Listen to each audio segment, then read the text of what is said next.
Que a graça e a paz de nosso querido e bondoso Deus, o amor de Cristo e a companhia de Deus Espírito Santo estejam conosco, quando queremos refletir no texto de Mateus, capítulo 4, versículos 1 a 11, destacando o seguinte tema para este nosso momento. Na tentação, Jesus se mostra vitorioso por nós. Que Deus esteja a nos abençoar. Amém. Bendito és tu, ó Jesus, grande é o teu amor. Que palavras maravilhosas para nós cantarmos e recantarmos neste período da Quaresma. Afinal, Quaresma nós refletimos no sofrimento de Cristo. Quaresma nós refletimos no que Cristo enfrentou para a nossa salvação. E um dos momentos desta reflexão, no período da Quaresma, é justamente o momento da tentação de Jesus. E ao escolher uma mensagem para projetar para este momento, esta que eu coloquei é uma das que mais me chamam a atenção quando eu relembro, reflito e estudo sobre a tentação de Jesus. Jesus sozinho no deserto. Jesus ali 40 dias e 40 noites jejuando, sem comer, sem beber nada, porque para lá ele foi levado por Deus Espírito Santo, para ser tentado pelo diabo. E diferentemente de Adão e Eva, Jesus não pecou. Jesus não transgrediu a lei de Deus, mesmo com as diversas tentações que foram colocadas pelo diabo, das quais nós temos apenas 3 registradas no texto do Evangelho. Mas estas 3 tentações são extremamente importantes também para a nossa reflexão. Ao pesquisar e estudar esse texto, encontrei num site chamado Bíblia On o seguinte estudo sobre esse texto. 3 lições bíblicas da tentação de Jesus. E o estudo diz assim: antes de começar seu ministério, Jesus foi para o deserto, onde foi tentado pelo diabo. Jesus não usou milagres nem força sobrenatural para resistir à tentação do diabo. Ele simplesmente usou a palavra de Deus e venceu. Estas são 3 lições que podemos aprender das 3 tentações de Jesus. Primeira, Deus nos dá a vida. Jesus respondeu: está escrito, nem só de pão viverá o homem, mas de toda palavra que procede da boca de Deus. Mateus capítulo 4, versículo 4. O diabo queria que Jesus transformasse pedras em pães, mas Jesus explicou que não vivemos só de comida. Muitas vezes estamos tão preocupados com coisas materiais que esquecemos daquele que nos dá a vida, Deus. Nos dá a vida, Deus. Ter um relacionamento com Deus é tão importante quanto comer. Sem Deus, não estamos verdadeiramente vivos.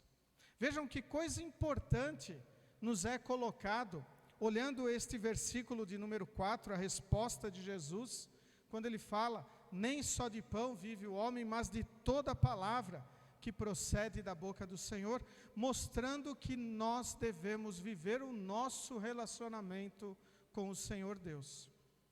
Um relacionamento de entrega, um relacionamento de confiança, um relacionamento de responsabilidade, mas, sobretudo, um relacionamento de dependência do Senhor, pois é Ele quem nos perdoa. Para nós cristãos, a fé, ela é nutrida pela palavra do Senhor e pelo sacramento do altar. O nosso corpo, ele é nutrido com alimento, nós descansamos para fortalecer o nosso corpo, fazemos exercícios, sabemos muito do cuidado para com o corpo, mas muitas vezes nós esquecemos do cuidado com a alma. E é necessário o nosso relacionamento com o Senhor estar cada vez mais edificado e enraizado em Jesus, o nosso Salvador. Aquele que veio a este mundo, sofreu, ficou sozinho no deserto, sendo tentado para a nossa salvação. Logo, ter um relacionamento com Deus é tão importante quanto comermos. Quantos momentos em que nós comemos? 2, 3, 4, 5 vezes por dia. O nosso relacionamento com o Senhor, eu até diria, é mais importante do que isso. Pois sem o Senhor em nossa vida, nós vamos para a condenação eterna. Por isso é importante vivermos o nosso relacionamento com o Senhor. A segunda lição que nos traz a tentação de Jesus: com Deus não se brinca. Jesus lhe respondeu: também está escrito, não ponha à prova o Senhor, o seu Deus. Mateus 4:7. O diabo queria que Jesus saltasse de um lugar muito alto para obrigar Deus a realizar um milagre. Jesus recusou porque ele levava o poder de Deus a sério. Por vezes, fazemos loucuras que Deus não mandou e esperamos que Deus resolva tudo com um milagre. Mas Deus não é nosso gênio da lâmpada. Nós devemos fazer a vontade de Deus e não tentar obrigá-lo a fazer a nossa vontade. Maravilhosas essas palavras que estão na internet. Palavras que nós podemos acessá-las quando pesquisamos sobre a tentação de Jesus. Nós devemos fazer a vontade de Deus. E a vontade de Deus é que todos sejam salvos, que todos conheçam a sua palavra, conheçam o sacrifício de Cristo, e não querer obrigar Deus a fazer a nossa vontade humana. Grande exemplo disso está lá na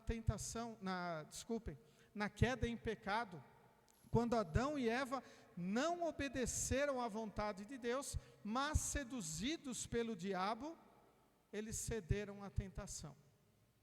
E com a tentação de Adão e Eva, o pecado entrou no mundo. E juntamente com o pecado, entrou toda sorte ou azar das dores, dos sofrimentos, das coisas ruins que acontecem em nossa vida. Basta ligarmos a TV para vermos quantas coisas ruins que são noticiadas em nosso meio. Há poucos dias tivemos uma chacina em Sinop, por causa de um jogo de bilhar. O cidadão foi lá e matou várias pessoas. E aí nós pensamos, mas por que isto está acontecendo? Tantos momentos de violência por causa do pecado. E o pecado nada mais é do que desobedecer à vontade do Senhor. Por isso, quando nós ficamos firmados em Cristo, nós vivemos a sua vontade. E não queremos obrigar o Senhor a fazer a nossa vontade. Por isso que quando nós oramos no Pai Nosso, nós dizemos que a vontade do Senhor seja feita. Seja feita a tua vontade e não a nossa. Porque a vontade do Senhor é perfeita. A nossa, ela é falha. E muitas vezes podemos até fazer um pedido sincero no nosso coração. Mas Deus não vai fazer aquilo acontecer, porque aquilo não é da vontade dEle e muitas vezes nem faz bem para nós. Por isso nós devemos fazer como estribilho da nossa oração: seja feita a tua vontade, e não colocar o Senhor à prova. Aqui no caso de Jesus, Jesus ele responde ao diabo dizendo: eu não vou colocar Deus à prova, eu não vou me jogar ali para Deus ter que enviar seus anjos. Ele sabe que o Senhor poderia fazer isso, mas ele não fez porque aquilo não era necessário. E ainda nos mostra uma coisa importantíssima: por que eu iria dar ouvidos ao diabo e colocar a minha vida em risco? mesmo sabendo que Deus iria me proteger. Jesus, ele veio a este mundo para ser perfeito, para sofrer em nosso lugar e morrer na cruz do Calvário. Ele não precisava se colocar em situações de risco só para querer mostrar ali o amor de Deus ou a providência do Senhor. Muito pelo contrário, a providência do Senhor foi mostrada quando Jesus foi ressuscitado no domingo de Páscoa. E ali está a maior notícia de amor de Deus. Deus continua a nos acompanhar. Por isso não devemos imaginar Deus sendo o nosso gênio da lâmpada, que irá realizar todos os nossos pedidos. Muito pelo contrário, nós é que devemos saber qual é a vontade do Senhor para assim viver. E a terceira lição que esse texto nos traz, Deus em primeiro lugar. Jesus lhe disse: retira-se, Satanás, pois está escrito: adore o Senhor seu Deus e só a Ele preste culto. O diabo ofereceu tudo a Jesus, todos os reinos do mundo e seu esplendor. Bastava adorá-lo, mas Jesus se manteve fiel a Deus. Em muitas situações, somos confrontados com escolhas difíceis. Conseguir aquilo que queremos ou obedecer a Deus. Mas quando alguma coisa se torna mais importante que Deus, essa coisa se torna o nosso Deus. Devemos sempre pôr Deus em primeiro lugar em nossas vidas. Isto é fundamental para lembrarmos. Deus tem que estar em primeiro lugar em nossas vidas. Nada pode ocupar este lugar do Senhor. É fundamental que nós tenhamos a nossa adoração centrada ao Senhor, as nossas orações dirigidas a Ele. E neste período da quaresma, que Deus seja exaltado. Infelizmente, sabemos que muitas pessoas têm o hábito de jejuar no período da quaresma. E muitos assim o fazem porque querem estar mais perto do Senhor. Muitos assim o fazem porque também querem sofrer como o Senhor sofreu. Se nós queremos jejuar no período da quaresma, podemos jejuar, mas deve ser para a honra e glória do Senhor. Ninguém precisa ficar sabendo disso. Ninguém precisa ficar olhando o nosso rosto cansado de sofrimento por estarmos nos abstendo de alguma coisa, ou ainda ficar falando disso. Tudo que nós fizermos deve ser para a honra e glória do Senhor, não para a nossa honra e glória. Não para nós dizermos estamos sofrendo pelo Senhor, estamos fazendo isto ou aquilo para Deus. Muito pelo contrário. Deus não nos quer sofrendo neste mundo. Ele nos quer certos da salvação. Por isso, como eu disse no início do culto, quaresma é um momento de alegria para nós. Nós devemos ter a certeza que nós temos um Salvador vitorioso, que tudo que Jesus enfrentou foi para conquistar a salvação para nós, que tudo que Ele passou visava a nossa redenção. Ele fez isso porque Ele podia, porque Ele nos queria ao seu lado no céu, e as tentações que Ele sofreu também servem de força para nós vencermos as tentações que são colocadas à nossa volta. Considerarmos o nosso relacionamento com Deus de suma importância, não brincar com o Senhor, achando que Ele tem que nos atender a hora que nós quisermos, ou ainda ridicularizar o seu nome, e também colocá-lo em primeiro lugar na nossa vida. A Bíblia de Estudo da Reforma explica esse texto com as seguintes palavras: o diabo tenta Jesus a buscar sua própria glória. Jesus recusa-se a seguir por este caminho e escolhe trilhar o caminho da cruz. Por amor, ele não julgou como usurpação o ser igual a Deus. Antes, a si mesmo se esvaziou, assumindo a forma de servo, tornando-se em semelhança dos homens e reconhecido em figura humana. A si mesmo se humilhou, tornando-se obediente até a morte e morte de cruz. Ele fez tudo isso por causa de Israel, que falhara no teste de Deus. Jesus é o nosso substituto, que derrotou Satanás por nós, tornando-nos livres do pecado, da morte e do poder do diabo.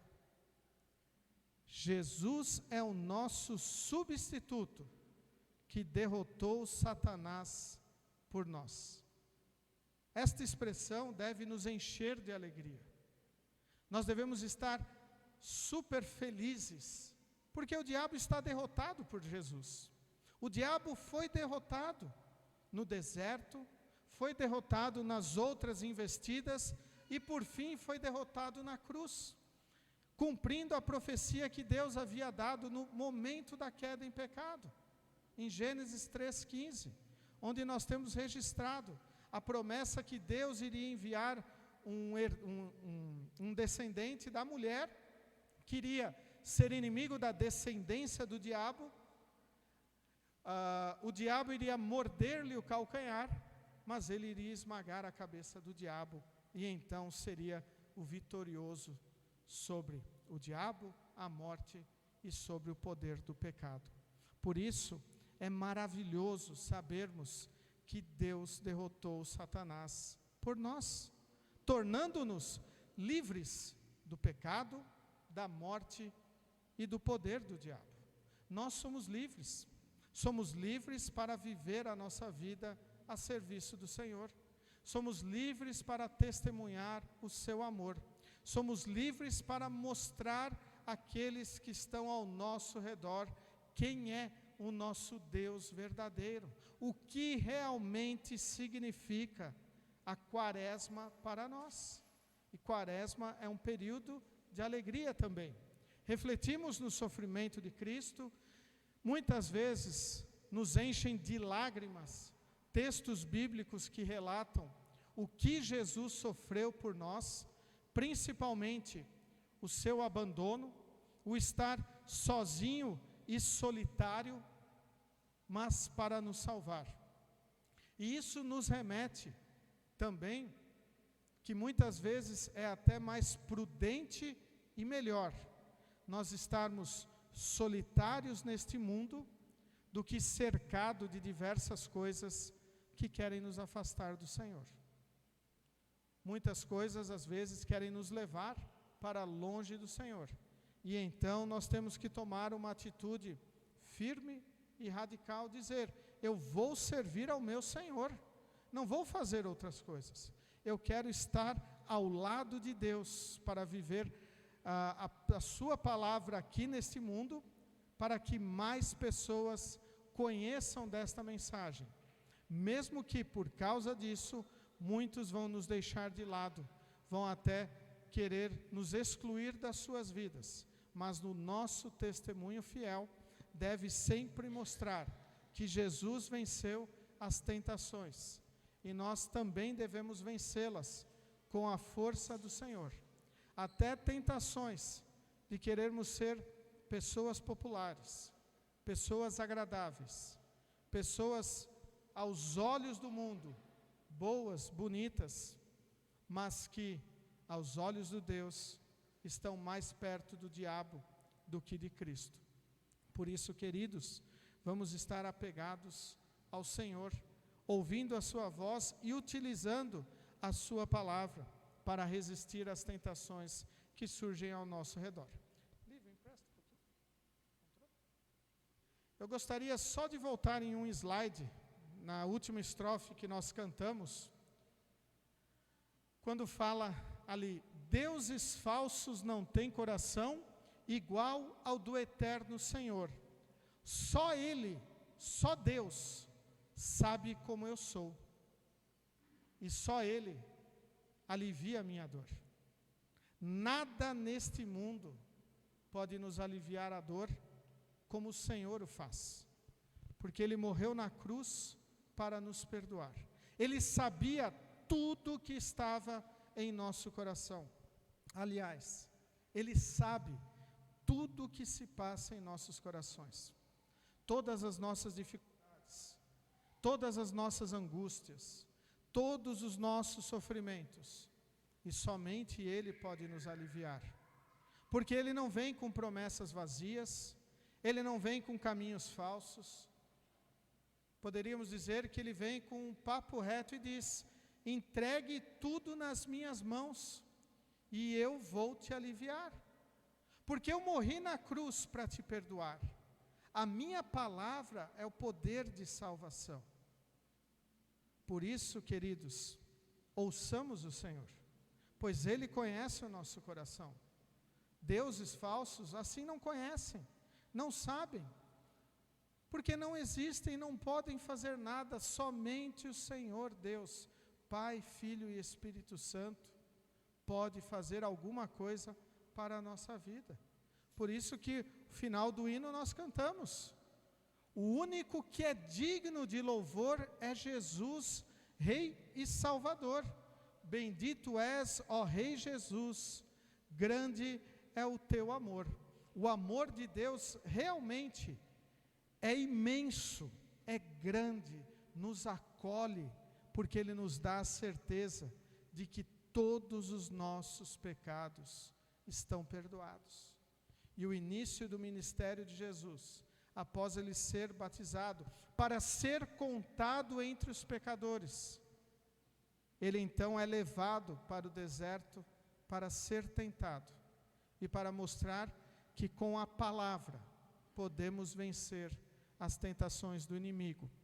E, eventualmente, quando cedermos às tentações, nós devemos dobrar os nossos joelhos, nos aproximarmos do Senhor, arrependidos destes pecados, e pedir: Senhor, me perdoa, e Ele irá nos perdoar. Por isso, queridos de Cristo Jesus, vivamos a certeza que na Quaresma, neste tempo de alegria, nós podemos estar apegados ao Senhor, porque na sua tentação, Jesus se mostra vitorioso por nós.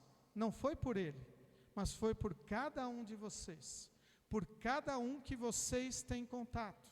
Por isso, é importante que cada um que nós conheçamos possam ouvir falar do nosso Rei Jesus, aquele que se entregou para nos dar a salvação. Amém. Convido todos a se colocarem em pé. Que a paz de Deus, que excede o humano entendimento, guarde os nossos corações e nossas mentes em Cristo Jesus, o nosso Salvador. Amém.